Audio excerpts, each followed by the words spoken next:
الاهلي النهارده قدام بيراميدز بتعني حاجه واحده بس، وهي رحيل ريبيرو. اي قرار تاني هيتاخد من مجلس الاداره باستمرار هذا الرجل هو عبث.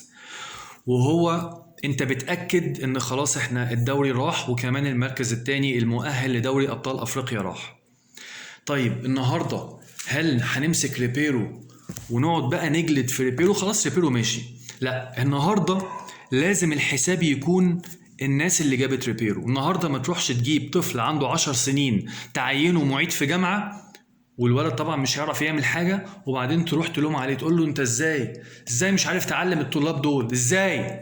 لا، انا اروح الوم على الشخص اللي جاب هذا الطفل اللي عنده 10 سنين وحطه معيد في الجامعه. انت النهارده جايب احسن لعيبه في كل المراكز، وعامل سوق هو الاكبر والاضخم في تاريخ النادي الاهلي، ورايح تجيب مدرب مشروع تاني المدرب المشروع. انت ما حرمتش؟ انت مش فاكر لما رحت عملت نفس التجربة دي مع سوارش بنفس الظروف، وقلت له انت عندك ماتشات في الدوري حاليا، الماتشات دي هنلعب بيها باللعيبة الشباب واللعيبة اللي ما خدتش فرص، ومش هنحاسبك على حاجة، وكان في ماتشات كاس في النص على ما اذكر. حصل ايه؟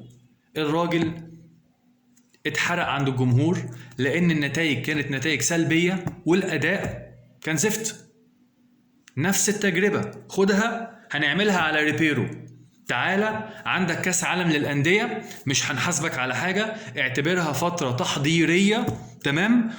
والحساب هنقول مثلا ايه بعد اول 10 ماتشات من الدوري. طيب يا عم اهو انت اهو بتلعب رابع ماتش النهارده في الدوري، تمام؟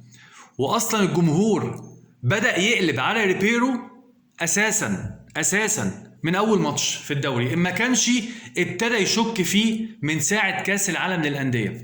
فانت طبقت نفس التجربة بتاعت سوارش مع ريبيرو ومستني نتائج مختلفة. طب ازاي؟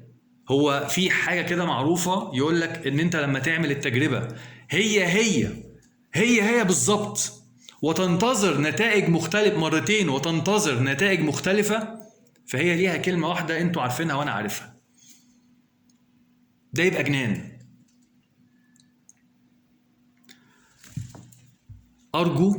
ارجو ان احنا نتعاقد مع مدير فني عنده شخصية، عنده سي في طبعا محترم جدا، يليق بالنادي الاكبر في افريقيا والشرق الاوسط.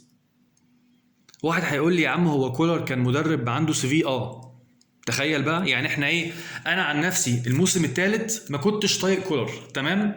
بس هنتكلم بالحق، كولر كان مدرب عنده سي في جاي لك. يعني انت لما جبت سوارش المدرب المشروع، عجباني قوي كده المدرب المشروع، دايما اول ما تسمع كلمة مشروع اعرف ان الدنيا باظت. لما جبنا سوارش ما نجحش، بعديها جبنا كولر نجح مدرب بسي في محترم نجح، تمام؟ فارجو تاني يا جماعه، خلاص انسوا بقى فكره المدرب المشروع والعبط ده، ونجيب مدرب بسي في باسم، والاهم من كل ده بشخصيه قويه. الراجل ده ريبيرو من اول ماتش رسمي لعبه، تريزيجيه ضربه الجزاء، لقطه تبين لك ان الراجل ده ما عندوش شخصيه، واللعيبه مش عايز اقول خايفه منه، بس اللعيبه مش عامله له حساب نهائي. هات الكوره انا اللي هشوط، يلا ضاعت عادي، انا اسف معلش، انا حقكم عليا.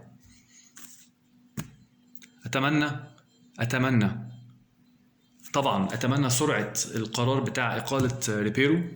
فكره ان احنا هنستنى عليه ومعلش واصبروا الراجل لسه ما خدش الفرصه، لا الراجل خد فرصه. الراجل لعب كاس عالم للانديه، الراجل قبل كاس العالم للانديه مرن الفرقه تقريبا 10 ايام او اكتر، لعب ماتش ودي، الراجل راح تونس عمل معسكر ولعب هناك ماتشات وديه، الراجل خد وقت طويل جدا. وبعدين برضو حاجه اخيره عايز اضيفها، الراجل ده يا جماعه يعني حتى فنيا، يعني سيبك من الشخصيه، فنيا هو انا النهارده لما اكون بدرب الفريق ده كل يوم، تمام، وشايف لعيب زي ديانج، انا بدي مثال بسيط يعني، وما لعبوش خالص، الا لما محمد يوسف يقعد معايا ويقول لي معلش يعني اديله فرصه، ابقى انا ايه؟ ما انا رؤيتي بتقول ان ديانج ده تعبان، ابقى انا ايه؟ ما علينا. في نهايه الفيديو هارد لك للاهلي، مبروك لبيراميدز، يستحق المكسب، وان شاء الله نجيب مدرب يليق باسم النادي الاهلي. سلام.